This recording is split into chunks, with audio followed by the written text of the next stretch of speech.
Boa noite a todos. É com muita alegria que a Sociedade Brasileira de Pediatria hoje, no seu programa Ped Talks, recebe um convidado muito especial, Maurício de Souza, que é conhecido de todos os pediatras brasileiros, de todas as famílias brasileiras, de todas as crianças brasileiras.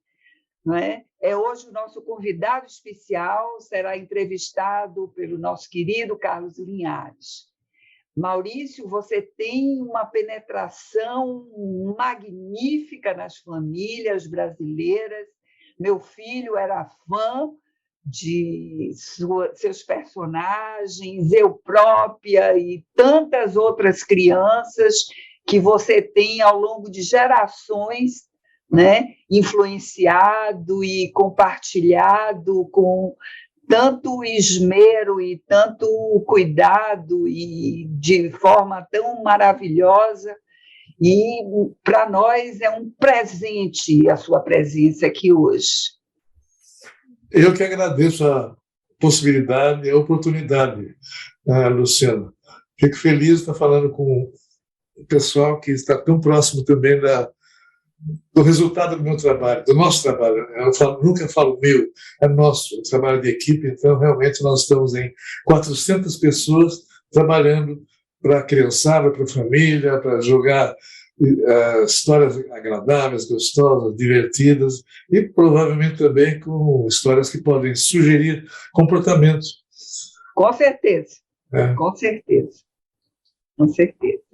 E é com muito prazer que a gente abre, então, esse 10º Ped Talks com Maurício de Souza, que está cercado aí dos seus personagens na sua sala em São Paulo. E a gente estava, antes de começar, batendo um papo sobre a família dele, a infância dele lá em Mogi, uma família de artistas, poetas, músicos e gente ligada à rádio na época. E essa criança, o Maurício ainda criança, começou a absorver essa atmosfera de criação, de criatividade. Conte um pouco para a gente aí, Maurício, e bem-vindo. Obrigado. Obrigado, Carlos. Bem, desde criança, eu já queria fazer o que eu faço hoje. Bem, eu estava com meus 4 anos para 5 anos, indo para meu jardim de infância. Eu morava em São Paulo, perto perto do centro da cidade, num tempo em que a gente podia sair de casa, andar com 4 anos, andar pelas calçadas, mais 2, 3 quarteirões e ir a pé, de casa até a escola. Eu fazia isso. Daí um dia, estava eu indo para a escola, para o Externato São Francisco, no Largo São Francisco, lá da faculdade, e vi na rua uma revista. Era um gibi, sem capa, meio machucado já pelo uso e tudo mais, mas eu nunca tinha visto um gibi. Eu peguei, olhei, tinha umas figurinhas gozadinhas lá, um coelhinho, páginas coloridas e tudo mais. Levei para casa, mostrei para minha mãe, pedi para ela ler para mim. Por que eu pedi isso? Primeiro, ela leu. Só que eu depois queria mais. Eu queria que ela lesse mais. Meu pai percebeu que eu gostei, trazia mais revista de quadrinhos, e a mamãe ficou lendo, até que um dia ela falou: olha, meu filho, eu estou deixando um pouquinho de lado minhas obrigações aqui da casa, então eu vou ensinar você a ler, assim você lê sozinho, e me sobra tempo para trabalhar. Então tá, então começamos. Letrinha, sílaba, sentença, mais orações e tudo mais. Em 3 para 4 meses eu aprendi a ler. E a mamãe ficou livre. Daí abri o mundo, né? Nossa, personagens, eu lendo devagarinho no começo, tudo mais, mas me lembro até hoje, eu tenho as revistas onde tem as primeiras histórias que eu li, onde eu aprendi a ler. A história era de um personagem chamado Mandrake, fazia sucesso naquele tempo, mágico, e depois tinha uma aventura do Mandrake chamada As Amazonas, que ele se encontrava lá no Amazonas, lá na Amazônia. Então eu já estava pegando tudo isso daí na cabeça e falando, quando eu crescer, eu quero fazer isso, eu quero fazer historinha, quero fazer personagem. Eu não sabia usar a palavra personagem, mas eu pensava em criar minhas figurinhas, né? Com isso, eu fui lendo cada vez mais, entrei na escola alfabetizado, aumentei a minha coleção de gibis, logicamente, né? E passei a vida, sem eu querer, sem eu pensar, estudando técnica de narrativa de quadrinhos, os quadrinhos americanos que dominavam o mundo, né? Claro. Com isso, cada vez mais, eu me preparei para entender de como fazer o quadrinho. Uhum. Cheguei, depois de estudar, de jovem e tudo mais, eu cheguei, mudei para São Paulo e fui procurar um lugar de desenhista na Folha da Manhã, atual Folha de São Paulo. Cheguei lá, pedi para falar com o diretor de arte, me colocaram na sala dele, ele viu os desenhos que eu fiz, meio assim, de uma maneira meio displicente, fechou a minha pasta e falou, usou uma frase que é inesquecível para mim, mas que me ajudou muito. Ele falou, desista, menino, desenho não dá futuro para ninguém, não dá dinheiro, vai fazer outra coisa na vida. O meu chão caiu, né? Foi embora, né? Ele fechou a minha pasta, me deu, virou as costas e entrou na sala dele, que ele tinha me recebido na porta. E eu saí da sala dele, entrando pela redação da Folha,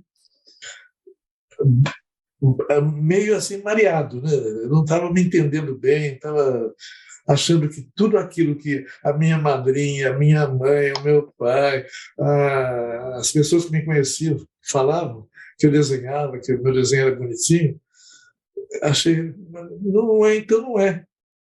No que eu andei alguns metros na redação da Folha, um jornalista chamado Cartacho, o senhor já de certa idade, me viu passando e falou, o que houve, menino? Eu devia estar com uma cara de candidato ao suicídio, porque eu não tinha falado nada com ele. Ele me viu passando e já perguntou isso, né? Daí eu resmunguei, né? Eu choraminguei o que tinha acontecido há minutos atrás. Daí ele pediu para ver os meus desenhos, ele olhou e falou, você desenha, mas você pode aperfeiçoar mais. Agora, você chegar de chofre e já pedir alguma coisa para o chefe de arte, faz o seguinte, entra aqui na Folha para fazer qualquer serviço, para fazer amizade, porque daqui a algum tempo, quando você aperfeiçoar um pouco no seu desenho, você vai mostrar o seu desenho e oferecer para o redator-chefe, para o chefe de redação, para o jornalista tal, que são seus amigos, já vão tomar um cafezinho com você, eventualmente você já é maior de idade, tinha 18 anos, você pode tomar uma cerveja com eles, então faz amizade. E entra aqui. E tem uma vaga de repórter, revisor de texto. Revisor de texto. Como é que é o seu português? Falei, é bom, eu leio bastante, eu leio um livro por dia. Ninguém acreditou que eu lia por dia, mas eu lia realmente, era uma compulsão. Ele falou, tem uma vaga, não paga muito bem, mas você poderia começar a fazer a sua aproximação das pessoas que mandam na redação. Isso. Você topa isso? Eu falei, lógico, topo. Então, entrei como revisor de texto. Durante algumas 3, 4 semanas, eu fui revisor de texto, onde eu apaguei o meu, vamos dizer, os meus Essa de Queiroz, Machado de Assis, tive que mudar tudo, enxugar tudo, né? E daí, o próprio Cartacho me chamou e falou, tem uma vaga, 2 vagas, aqui agora, que você podia pegar e ganhar um pouquinho mais. Uma era repórter policial e outra repórter social. O que você prefere? Eu não queria social. Agora, repórter policial, eu ia virar um personagem. Eu ia estar num lugar cheio de aventuras. Aliás, me permita lembrar aqui, porque eu assisti algumas entrevistas suas, né? É, Duas coisas, é que você lia Machado de Assis e essa de Queiroz vorazmente. Então você tinha um linguajar, um vocabulário muito rico. E segundo, que esse Sherlock Holmes, ele apareceu com roupa. Quer dizer, você foi comprar as roupas de repórter eu policial fui de comprar acordo com o capa, imaginário do cinema americano. eu fui comprar capa e chapéu que estão no meu estúdio lá exibidos. E eu virei um repórter policial americano, né? Estava fantasiado de qualquer artista, qualquer personagem de história em quadrinhos também, policial, o repórter. Eu fui no Lago Garoto, comprei a capa, o chapéu, subi na redação. Houve uma gozação danada em cima de mim quando eu cheguei com aquela fantasia, mas eu estava me sentindo bem. E outra coisa, eu era muito tímido. Como repórter, eu era tímido. Chegava alguém assim, meio empolado, ou uma autoridade e tudo mais, até uns bandidão. Eu era meio tímido de conversar, de falar, de perguntar coisa. Eu, vestido de repórter, eu já jogava fora a minha timidez. Eu era outro, eu era repórter policial, era uma outra figura. Estava disfarçado. E estava meio disfarçado de um personagem. Então, com isso, eu fiquei 6, quase 7 anos na reportagem, aprendendo a escrever uma linguagem enxuta, direta, objetiva, que eu aprendi lá, e que me ajudou bastante quando eu comecei a fazer história em quadrinhos, para escrever a linguagem adequada para o leitor de história em quadrinhos. E a síntese, né? Porque você colocar uma narrativa dentro de um balão, essa capacidade de síntese, de enxugar o texto, isso aí foi desenvolvido nessa passagem, né? Também eu soube que você, para ilustrar, porque não tinha foto de determinadas reportagens, né? Na reportagem, a Folha me deu um jipe e um fotógrafo para fazer as minhas investigações, correr atrás da polícia, essas coisas todas. Bem, quando o meu fotógrafo não conseguia pegar o rosto, a cara de um bandidão, de um chefe de quadrilha, ou de um acidente, de um local de acidente, eu desenhava. Desenhava e entregava para o jornal. Olha, foi assim. Daí o pessoal começou a descobrir que eu desenhava. Eu não precisei nem me oferecer. Eles viram ele, daí eu perguntava, vocês vão publicar? Publicamos. Não pagava nada, mas pelo menos eu estava publicando. Estava fazendo minha carreira ali. Até que um dia eu cansei da reportagem policial, não estava sentindo perigo. Eu passava perigo, eu passei vários perigos, mas eu não tinha, eu tenho a idade em que você acha que não vai acontecer nada com você. Nada de mal vai acontecer. Entra no meio do tiroteio, entra no meio do incêndio, qualquer coisa assim, o que é? A gente tem cuidados. Qualquer dia eu vou fazer um livrinho das coisas perigosas que eu passei e não estava nem aí.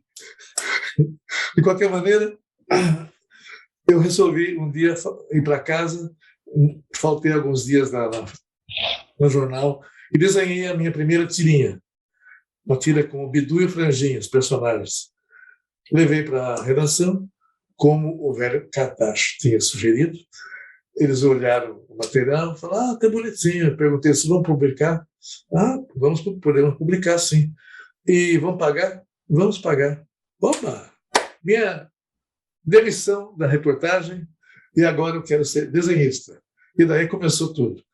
Daí, logicamente, durante o tempo da reportagem, eu estudava como é que os americanos vendiam o peixe, como é que mandavam as tiras para o mundo inteiro, como é que cobravam, como é que faziam publicidade, como é que divulgavam. E eu pedia para o pessoal da redação, mais uma vez, meus amigos, conforme tinha sido preconizado, né, pelo Katacho, para me darem todo o material que os sindicatos americanos mandavam para a redação da Folha. Que legal. Eu estudei tudo, estudei como é que eles faziam. como é que vendiam, como é que tiravam cópia, toda a mecânica que era usada para eles dominaram o mundo na história em quadrinho das tiras de jornal. E com isso, eu guardei isso, e quando eu saí da reportagem, eu comecei a planejar, então, a minha produção, a minha redistribuição do material, e uma coisa a detalhar para o pessoal que vai desenhar, vai criar alguma coisa. Geralmente eu esqueço de falar nisso. Eu ganhava alguma coisa, eu gastava 1/3 do que eu ganhava na defesa dos direitos autorais meus. Eu registrava tudo, como hoje. Graças a isso, nos últimos 60 e tantos anos de atuação ou de produção, eu nunca tive problema de direitos autorais. Nunca. Valeu aquele 1/3, agora não é mais 1/3, agora é muito menos, logicamente, né? Mas naquele tempo era um dinheirinho sangrado. Mas eu queria, por quê? Porque no material que eu recebi dos Estados Unidos, eu via a situação de alguns desenhistas famosos, com personagens mais famosos ainda, desenhistas na penúria, porque não tinham direitos autorais sobre os personagens. Então eu registrei tudo, porque senão podia acontecer alguma coisa, como aconteceu nos Estados Unidos, que os sindicatos eram os donos dos personagens. E o merchandising feito com os personagens também era dos sindicatos. O desenhista não ficava com nada, ficava com algum caraminguá lá, como se falava antigamente, né? Então, gastei, registrei e dou esse conselho para quem estiver aí inventando coisa, viu, pessoal? Maravilha. Esse programa, Maurício, ele tem esse lado de abrir a bagagem. É como se você fosse um caminhante que hoje nos dá o privilégio de dizer assim, olha, eu acumulei isso na minha mochila. E o que a gente está vendo aqui é como a criação ela está ligada à necessidade, a criação de sua carreira, a dinâmica de sua história. E como aí já tem aquela percepção de risco de um empresário. É impressionante que já no começo aparece o traço do empresário, com a gestão das ameaças, quer dizer, preciso me precaver para que não roubem minhas ideias, que é impressionante. Eu assisti muitas lives com você, entrevistas, para preparar as questões aqui, e eu vejo esse amadurecimento precoce do empresário. Quer dizer, a gente tem essa visão equivocada, né, de que quem trabalha com a criatividade, com a inovação, fica meio no mundo das nuvens. Você acabou de dizer que não tem nuvem certa. Você pisou no chão mesmo desde o começo e amarrou bem as coisas e foi crescendo. Mas eu queria voltar agora um pouquinho no seu passado com seus amiguinhos de infância, que servem, esses sim que poderiam ter te pedido os direitos autorais, né? Porque eles foram sua inspiração, brincando, né? Mas eles foram sua inspiração. Antes da Turma da Mônica, você teve alguns personagens meninos, rapazinhos, que eram a sua patota de infância, né? Eram os meus coleguinhas de jogo de bola lá no campinho, perto da casa da minha avó, em Mogi das Cruzes. Mas jogava também com meu irmão. Então, ali eu conheci o Cascão. Tinha esse apelido também, não fui eu que dei. Ele já tinha esse apelido porque ele jogava bola, depois ia para a casa dele, não tinha água encanada onde ele morava, por isso que ficava sempre meio sujinho de barro e tudo mais. E junto com ele jogava bola também um menino que trocava o R pelo L e tinha o cabelo espetado, que é o Cebolinha, que tinha também esse apelido por causa do cabelo espetado dele. Então eu fui vendo que, olhando em volta e percebendo bem as características de qualquer pessoa, você cria personagem. Cada um de nós é um personagem. Melhor ainda quando eu comecei a ter filhos. As minhas filhas, a Mônica, a Magali, a Mariângela, a Wanda, a Valéria, todo mundo. E depois, agora em seguida, depois a Marina, o Mauro, o Maurício, 10 filhos, 10 personagens. Lógico, eu olhando, sentindo, vendo e, logicamente, adorando as figuras, né? Adorando os filhos. Fiz com todo carinho, cuidado e também com conhecimento de causa os personagens que estão por aí vivendo as aventuras das nossas historinhas desde há 50 anos. Eu achei interessante também uma cena que você conta em que você estava trabalhando, concentrado na biblioteca, e que você não tinha se dado conta que seus personagens eram meninos, eram seus companheiros. E aí suas duas filhas estavam brigando no chão, a Mônica e a Magali, e aquele insight que veio, né, das duas meninas. Porque na minha vida não tem só homem. Mesmo na minha infância, tinha também as minhas amiguinhas e tudo mais, mas não viraram personagem, porque não tinha conhecimento. Como é que elas seriam? Não dava para entender. Agora, quando deu filha, daí você sabe tudo. E elas, eu trabalhava em casa, elas ficavam brincando embaixo da minha mesa. Na minha mesa, que não tinha a minha mesa. Depois teve mais mesa de outros desenhistas, e elas brincando embaixo da mesa dos outros desenhistas também, quando a gente morava em São Paulo já. A Mônica nasceu pronta para ser personagem. A Magali, então, nem se fala com as melancias dela, né? A Mariângela, com a tranquilidade, tomando conta das irmãzinhas menores e tudo mais, era uma festa para mim. Eu não precisava inventar nada, estava na minha frente, acontecendo ao vivo.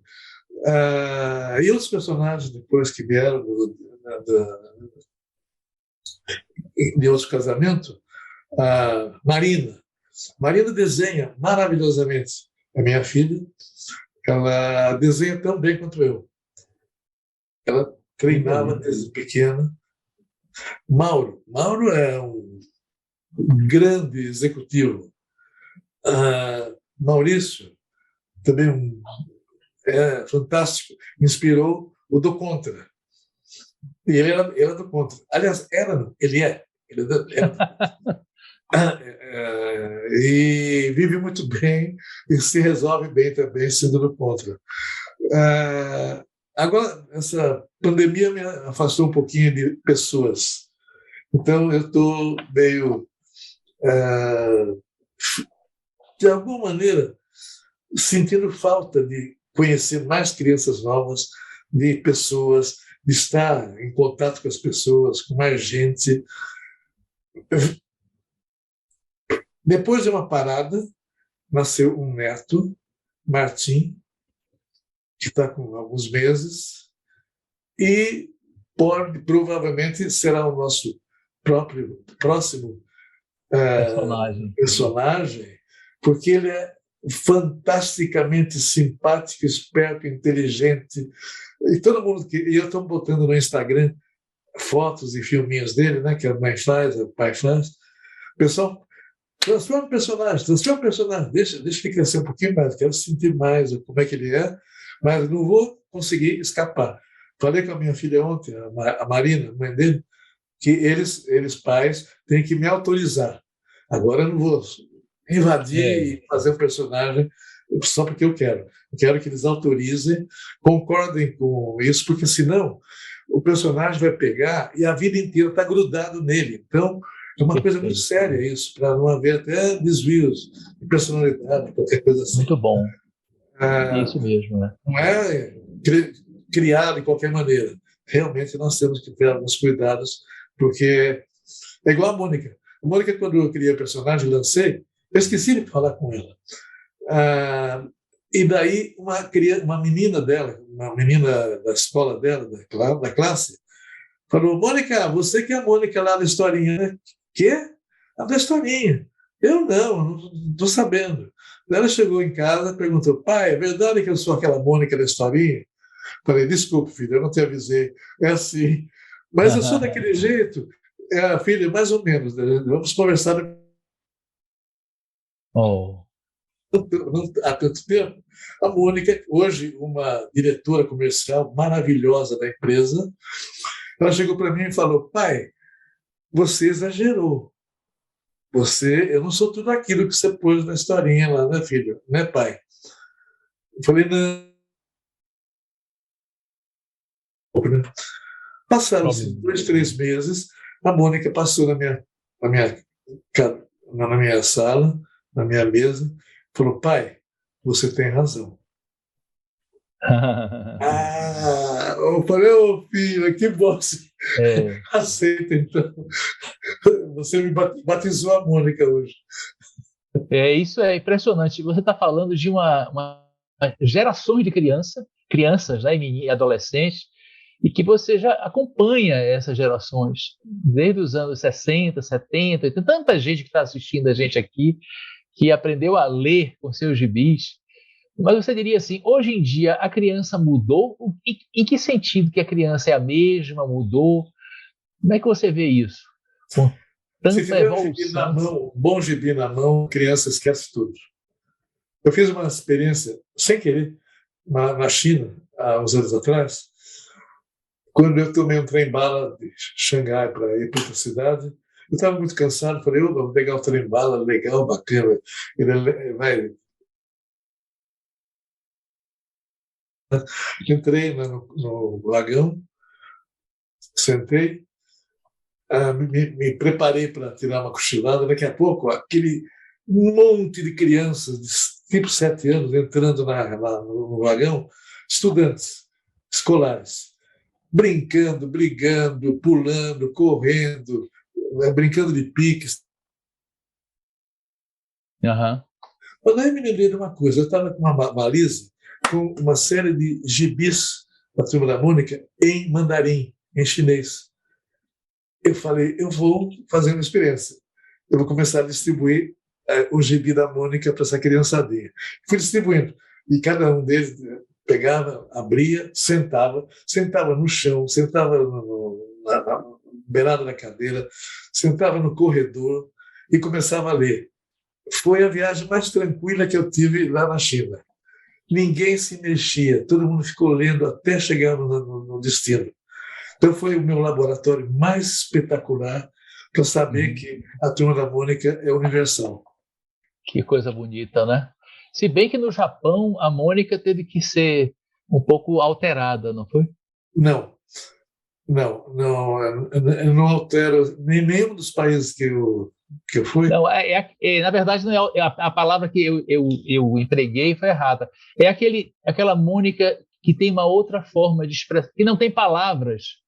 É uma tecnologia nova que vocês criaram, que é Sim, é a Mônica Toy. Toy, isso. Mônica Toy. Aí é uma proposta diferenciada. Ela é um pequeno desenho animado que nós fazemos, propositadamente sem fala, sem idioma, para podermos distribuir para o mundo todo assim que terminamos de trabalhar o filme. Então, vai para o mundo inteiro e já tem números assim de 13, 14 bilhões de views. Uma vez que eu fiz um cálculo onde é que era que estava saindo a mais força, era na Rússia. Eu nunca tinha ido na Rússia, não tinha revista minha, e a Mônica Toy era campeã de visão, de audiência na Rússia. Depois era México, depois Estados Unidos e assim por diante. E continua. Esses números continuam. O desenho animado Mônica Toy está no YouTube, para quem quiser ver. Vai lá, pessoal, dá uma olhadinha lá. Está gozadinho. E a criançada adora. Criança pequena, de colo, às vezes ajuda, porque não tem fala, mas tem uma musiquinha e uma voz que faz tai, tai, tai, tai. Mônica, tai, tai, tai, tai. Esse som bate na criançada, eles ficam repetindo. A criança de colo repete às vezes. Então, nós estamos fazendo algumas experiências mundiais aí que me interessam muito também. Espécie de game. Agora, uma curiosidade é que na Turma da Mônica, nos gibis que a gente vai olhando, não aparece essa dependência que a criança hoje tem do celular, essa relação tão obsessiva. Não. Isso é proposital. Da minha parte, falei com nossos roteiristas, desenhistas, que eu não quero mostrar a Turma da Mônica como viciada no celular. Ela pode usar em algum momento, quando a história exigir, mas ela não vai ficar grudada no hábito ou no vício, às vezes, do uso do computador ou, principalmente, do celular. É a minha contribuição para ficar mais tranquilo tranquila a família, até, para que a criança não, não se vicie e não deixe de outras coisas importantes, como hábito de leitura, de ler um livro, e ler até gibi. Ei, Os meus filhos me ensinaram muita coisa que eu acho que eu tenho que colocar também na minha história. e eu acho que é interessante que e isso não tem nada a ver de atitude de resistência à tecnologia, né? Porque Absolutamente. quando a gente vê a filmagem de seu complexo industrial, de criatividade, aquelas mesas, 400 mesas, todos eles, seus cartunistas, usam a tecnologia mais contemporânea para fazer os desenhos. Principalmente. Ou seja, E nós ficamos muito ligados, muito antenados para ver o processo em andamento, o processo com novas plataformas acontecendo e tudo mais. Nós temos que estar lá, sabendo usar, usando bem e orientando. Eu costumo também, lá no estúdio, na hora que vamos contratar algumas pessoas, eu sempre faço com que a gente possa escolher o pessoal mais avançado em tecnologia, que esteja mais adequado às novas tendências. E com isso a gente está sempre dentro do tempo nosso, do tempo que a gente vive. eu acho importante também a inserção de personagens de uma época, né? Você fazer homenagens a pessoas, a jogadores. Eu conheço o Mário Sérgio Cortella, até ele já entrou, né, o filósofo, né, tem o astronauta, e agora tem figuras, por exemplo, o disléxico, né, tem um personagem que que integra o espectro do autismo. Sim. Então, temos vários personagens. Esse avanço. Pois não, diga. Eu estava quieto no meu canto, desenhando, criando histórias, tudo mais, baseado nas pessoas que conhecia, que de repente me dei conta que estava faltando o que eu tinha na minha infância, que eram amiguinhos com algum tipo de deficiência física. Falei, está faltando, está errado, minha história está, de alguma maneira, faltando com uma realidade. Eu me lembrei, até de alguns coleguinhas meus que tinham dificuldade, mas daí como é que eu vou fazer? Como é que eu vou tratar o assunto? Daí eu comecei a trazer para o estúdio figuras, pessoas com dificuldades, para eu conversar, para saber como é que eles resolviam os problemas, como é que eles enfrentavam, como é que eles se adaptavam à parte social e tudo mais. Então, com isso, eu fui aprendendo, assimilando eu e a equipe nossa e criando, então, novos personagens com algum tipo de deficiência. E foi uma beleza. Tenho uns amigos novos aí, maravilhosos, os cadeirantes que jogam basquete, né? Meu Deus, até eu sentei uma vez na cadeira lá para brincar de jogar basquete com eles, né? E com isso eu queria desmontar eventuais preconceitos que podiam estar de alguma maneira dentro de mim sem eu perceber. E hábitos, costumes, tradições até de preconceito que há às vezes na sociedade, né? Então, com isso, eu criei os personagens. Na semana passada, estou lançando livros em braille, junto com o Instituto da Dorina Noil. Livros maravilhosos em braille que fazem falta para o pessoal que não tem visão enfraquecida ou cegos. Como a Dorina, quando ela falou comigo, ela falou, bom, o que você está fazendo é muito bom, mas não use a palavra deficiente visual.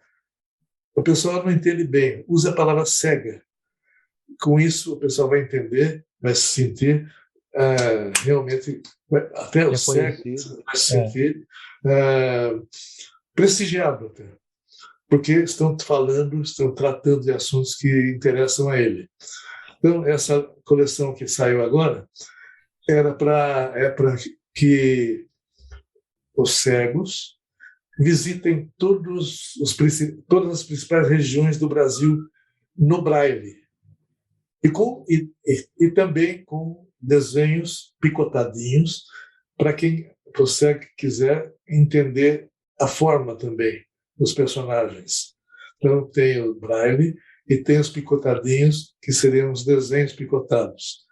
Os livros estão maravilhosos, é uma das coleções mais bonitas que eu fiz até agora. Deixa eu te mostrar até. Está aqui perto. Parabéns por esse gesto de inclusão. Que beleza, viu? Que coisa fantástica. Isso tem tudo a ver com uma sociedade de pediatras, né? Que pensam isso. Dá para ver aí? Estou vendo, sim. Estou vendo e emocionado com isso aí. Acho que é importantíssimo.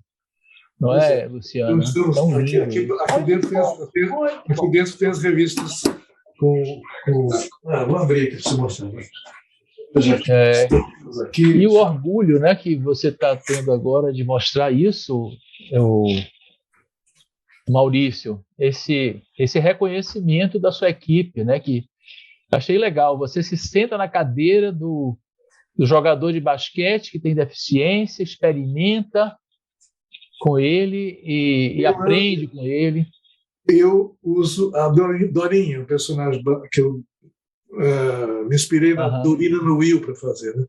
E aqui, as letras grandes, para o pessoal que não enxerga muito bem ainda, mas não é cego, e todos os picotados aqui para aqui. Pelo tato. Regiões, região centro-oeste, região sul. Não sei o que você está vendo aí. Dá para a gente ver e deduzir. São revistas muito bem feitas. Que coisa, né?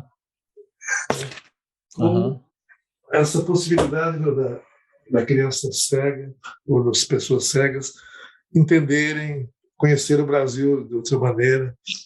Ô Maurício, como a gente tinha começado a conversar antes, aquela cena da sua infância, que é tão bonita, que seu pai queria fazer uma roda de música, um sarau, com uma roda de chorinho, e não tinha espaço. Conte aí pra gente, que tem muito a ver com isso aqui. Você acha que eu devo?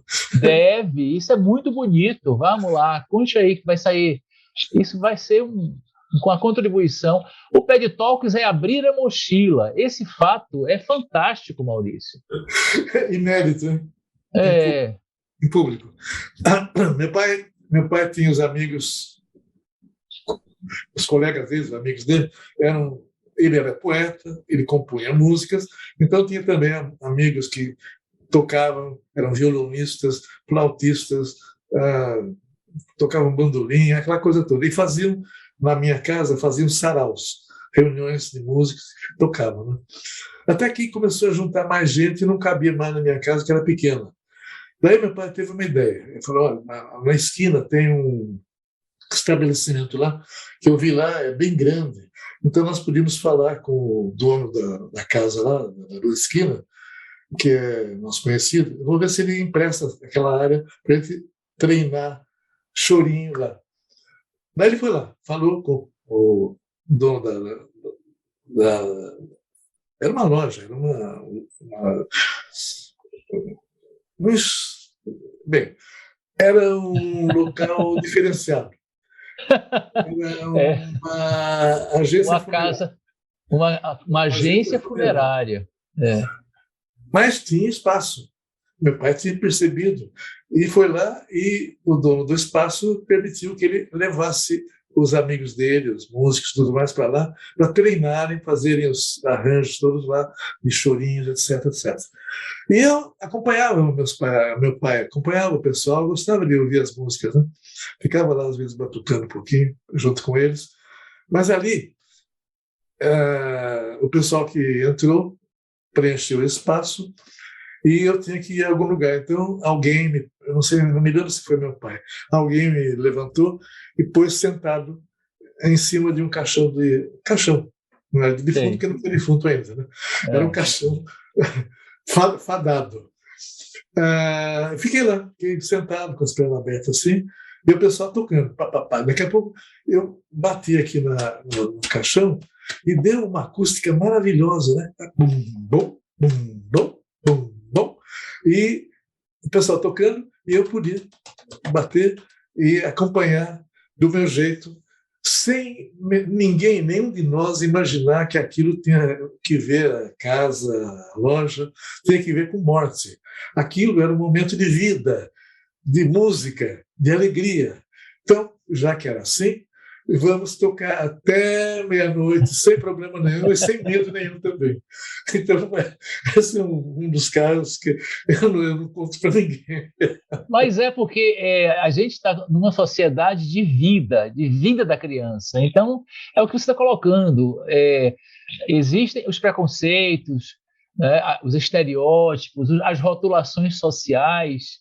Você chama essas coisas todas e transforma em vida, alegria, inclui o diverso. E depois que eu cresço e apareço como desenhista, eu crio o Penadinho, o meu fantasminha, que vai virar filme. Olha só, tá vendo aí? O Penadinho, né? Que coisa legal. Por muita mensagem na história do Penadinho, mensagens positivas. Uhum. Como pus agora recentemente no livro do Horácio. Horácio, você lembra do Horácio, né? Ele é um filósofo, né? Horácio é um filósofo. E acabei de lançar uma coleção de livros do Horácio que eu fiquei desenhando durante 50 anos. Eu desenhei Horácio, escrevi e desenhei sozinho, sem a equipe.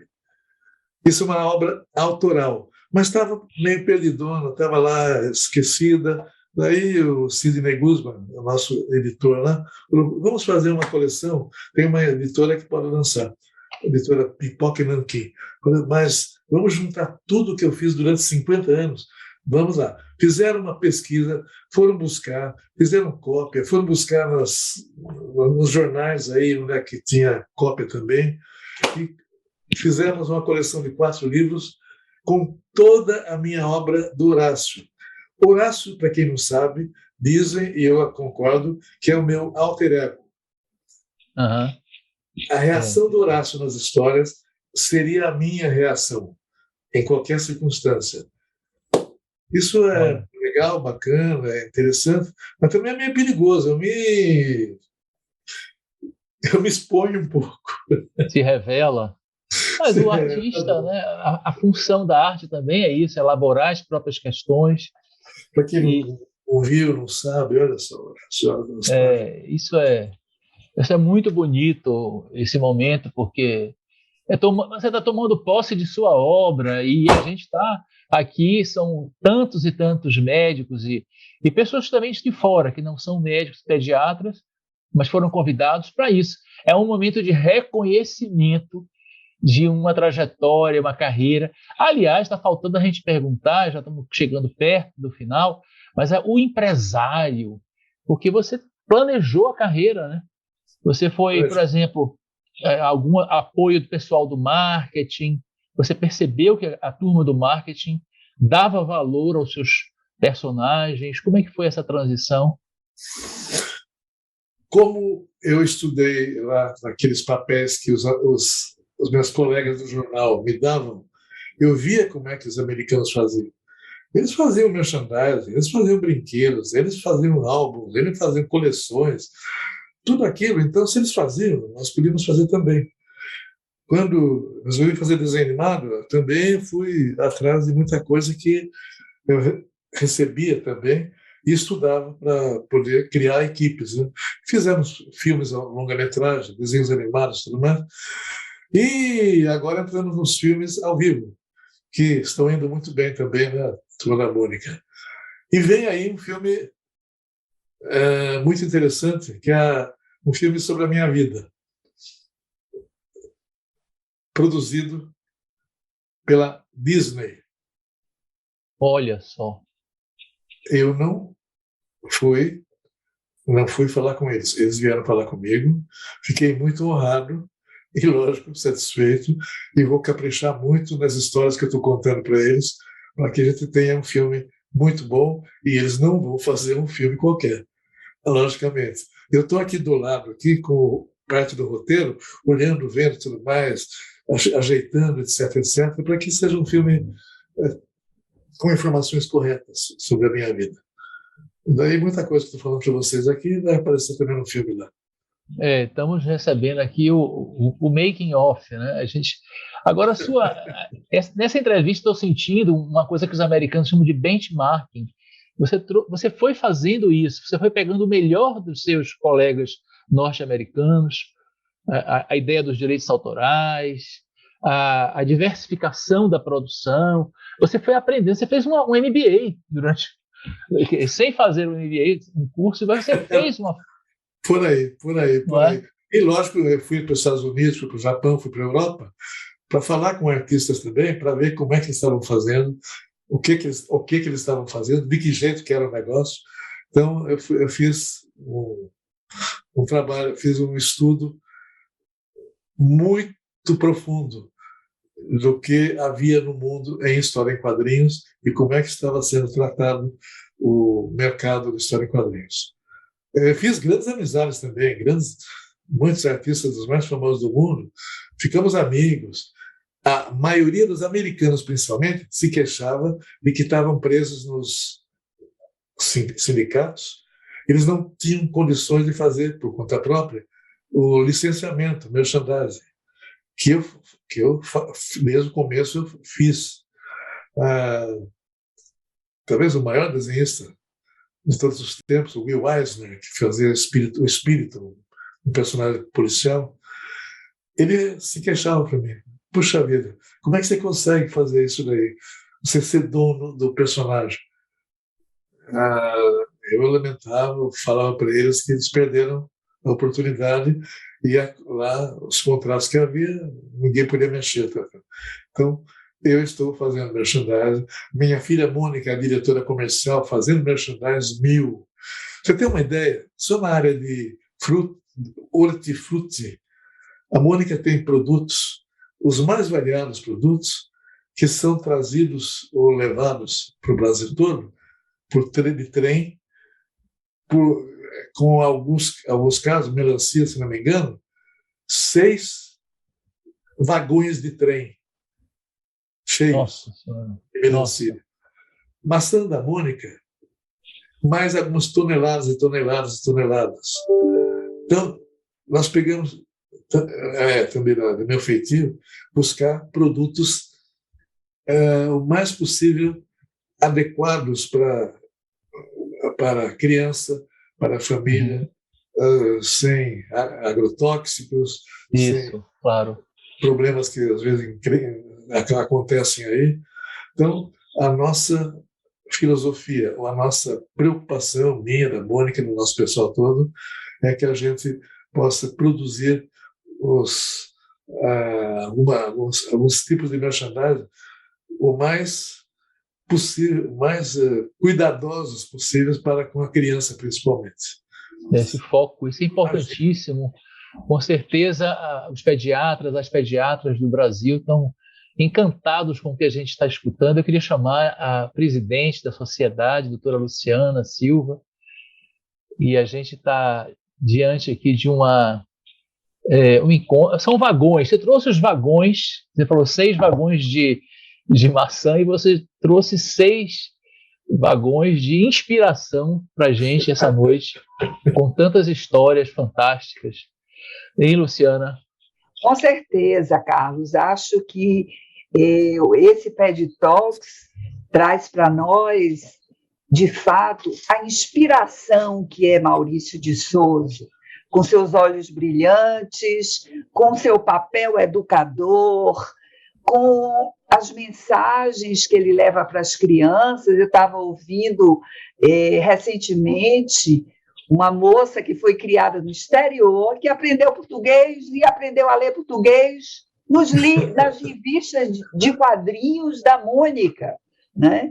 E então, acho que o papel de educador, as mensagens que você tem trazido para as crianças, de esperança, as mensagens de realidade, dos problemas que as crianças vivem no seu dia a dia, nós só temos a agradecer a sua inspiração ao longo de tantas décadas, e eu fiquei muito feliz agora de saber sobre seu filme, sobre o filme da sua vida, né? E aqui nós estamos fazendo, então, um trailer desse filme, mostrando alguns episódios da sua existência, tão inspiradora para todos nós. Uma beleza esse programa. Obrigado. Aquele caso. Obrigado, Luciana. Mas aquele episódio da loja de caixões lá, eu acho que eu não vou pôr no filme, não. Né? Mas para a gente é muito importante isso, né? Porque é como se você tivesse desconstruído a ideia de morte, né? E ficou a ressurreição. Aliás, a palavra chorinho, né? Da nossa cultura, da nossa antropologia brasileira, chorinho deveria ser uma coisa triste, mas na verdade a gente usa para agregar, a gente brinca com esses paradoxos, né? Na verdade, o que você fez ali, menino, foi o que você fez ao longo de sua vida, né? Porque poderia, essa senhora mesmo, a Corina, como é que chama ela? Dorina. Pois é. Ela podia continuar dentro do estereótipo, e você transformou isso numa produção que desconstruiu essa coisa de alijar, de separar. Um recado seu final para os pediatras, as pediatras que são seus fãs, Maurício, e a importância dessa relação deles com as crianças. Diga. Isso eu para dar um alô, ou principalmente falar com os pediatras, pessoas tão importantes na vida da criançada toda aí. Bem, de qualquer maneira, ainda bem que os pediatras também leem os nossos gibis, entendem a filosofia das nossas histórias aí. Eu espero que continue lendo. De vez em quando, pega o gibi e lê para a criançadinha, você vai ver como todo mundo se acalma, vai gostar e vai se interessar por leitura, por observar comportamentos dos personagens. E vamos se lembrar do Maurício de Souza, que é também muito importante. Fico muito feliz com tudo isso e mando um abraço para todos eles. Pessoal que mexe com criança é realmente abençoado. Obrigado. Um forte abraço. Muito obrigado, Maurício. Muito obrigado, Carlos. Uma beleza esse nosso programa de hoje. Um abraço. Obrigado. Foi uma alegria conhecê-lo, Maurício. Até, obrigado, gente. Luciano. Obrigado pela atenção de você. Maurício, muito até outro momento aí, até o nosso próximo encontro. E eu quero colocar a SBP à sua disposição para que a gente possa divulgar mais ainda a sua belíssima obra. Tá? Obrigado. Um abraço. Um abraço. Encerramos aqui com esse astral e essa emoção, né, de ter feito esse encontro tão bonito. Até a próxima, gente. Valeu. Um abraço.